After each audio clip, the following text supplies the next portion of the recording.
Van itt valaki?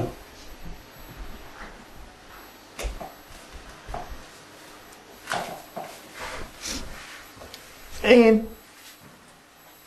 Júlia.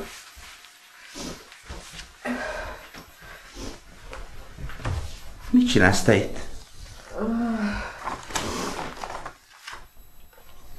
Ma lett vége a médiaügynökségek tenderének. És? 5 óra múlva választ kell adnom, hogy melyikükkel dolgozzunk jövőre. És? Számok.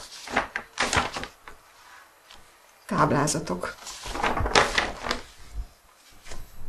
3 betűs rövidítés. Igen. Ezzel foglalkoznak a médiaügynökségek. De hogy lehet így dönteni? Jó, simán, figyelj.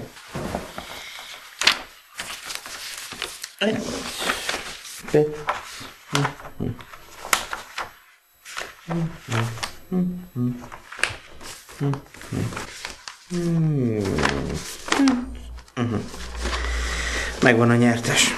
Tessék, mehetsz haza aludni. Túl komolyan veszed ezt az egészet, az a te bajod. Én nem ezért lettem marketinges.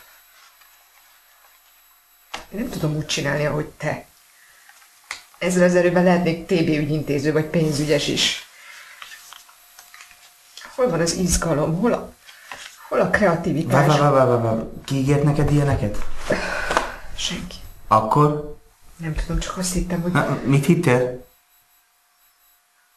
Én vagyok az egyetlen, aki nem tudott róla, hogy a marketing csak és kizárólag számokról, táblázatokról, meg ilyen 3 betűs rövidítésekről szól.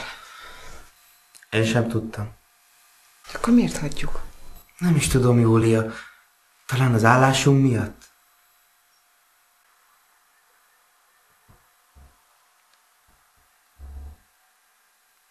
Értem. Na. Most mi van? Meddig lehet ezt így csinálni? Ameddig fizetnek érte.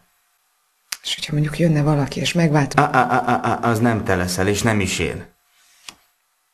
De nekem volt egy álmom. Nekem is, bazd meg, de mégsem hagyom kirúgatni magam, világos? De én tényleg nem ezért lettem marketinges.